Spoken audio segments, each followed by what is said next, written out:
kabajamtoota ulfaatoo uummata Oromoo jiraadha kan kiristaana kan musliimaa kan waaqeffataa kan protestaantii hundi kan sabaa sablammii hundi kan Itoophiyaa hundi kan Afrikaa hundi kan Oromiyaa hundi kan addunyaa hundi dhalli namaa haa jiraatu. Ani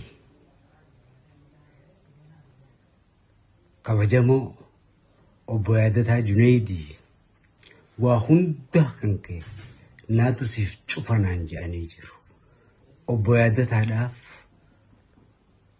Rabbi naa kadhadhaa akka amantii keessanitti naa galatoomfadhaa. Waa hunda naatu siif cufa jedhanii jiran. Waa hunda naatu siif taha jedhanii jiran waan ta'eef kana booda waan tokkotti rakkatanii hin ciqqamina waa'ee kan kootti. Yaadataadhaaf Rabbi naa kadhadhaa naa galatoomfadhaa.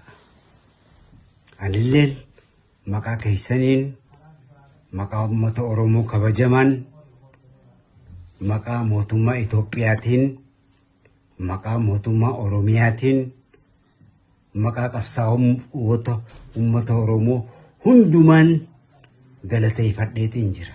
Isinis naa galateeffadhaa. Dhaan isiniin jaa kabajamoo obbo Yaadataa Junaydii akkuma kaleessa ilkaan kan kootolchanitti arraas fayyadama kiyyaaf waa hunda kan keenatu cufa jedhanii beellama naa seenanii jiru. Kanaaf isinis naaf ulfaadhaa isammoo naa galateeffadhaa.